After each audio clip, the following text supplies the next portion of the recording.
An Extraordinary Egg by Leo Lionni.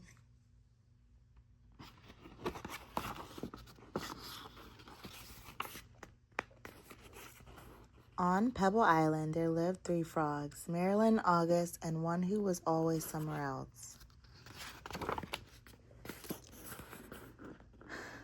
That one's name was Jessica. Jessica was full of wonders. She would go on long walks way to the other side of Pebble Island and return at the end of the day shouting, "Look what I found."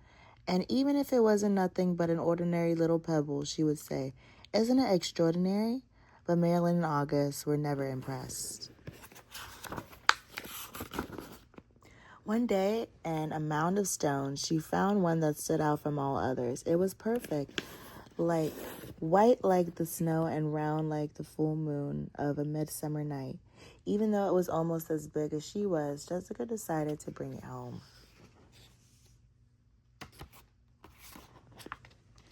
I wonder what Marilyn and August will say when they see this, she thought as she rolled the beautiful stone to the small inlet where the 3 of them lived.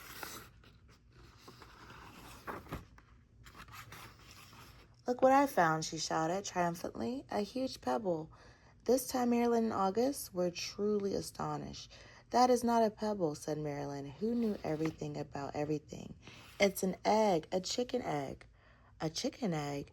How do you know it's a chicken egg?" asked Jessica, who has never heard of chickens. Marilyn smiled. "There are some things you just know."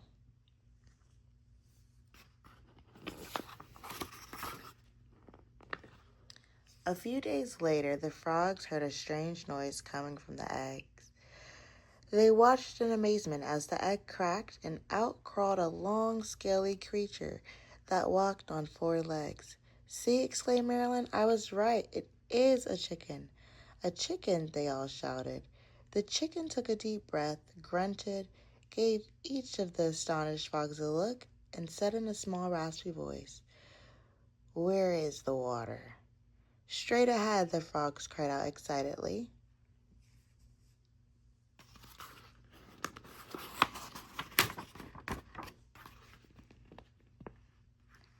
The chicken threw herself into the water, and the frogs dove in after her. To their surprise, the chicken was a good swimmer, and fast, too, and she showed them new ways to float and paddle. They had a wonderful time together and played from sunup to sundown, and so it went for many days.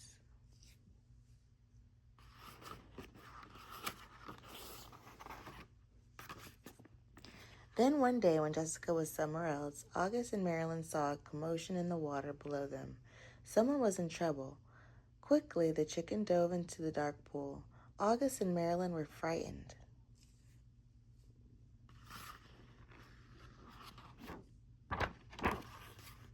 After a few long moments, the chicken reappeared, carrying Jessica. "I'm all right," she called. "I got tangled in the weeds, but the chicken saved me."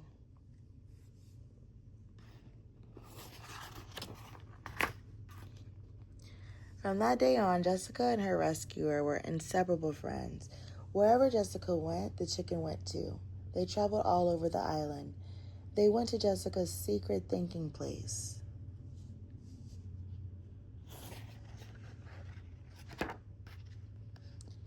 and to the Great Pebble Monument.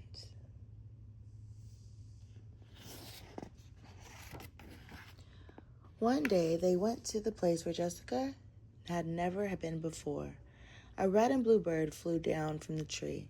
"Oh, there you are," exclaimed when she saw the chicken. "Your mother has been looking all over for you. Come, I'll take you to her." They followed the bird for a very long time. They walked and they walked. They walked under the warm sun in the cool moon, and then they came upon the most extraordinary creature they had ever seen.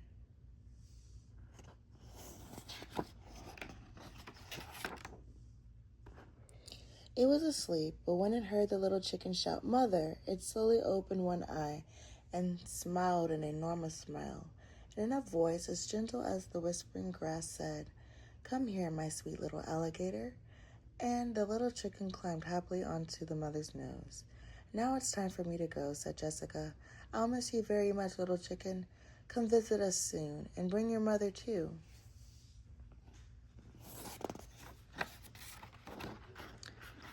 Jessica couldn't wait to tell Marilyn and August what had happened. As she neared the inlet, she shouted, "Guess what I found?"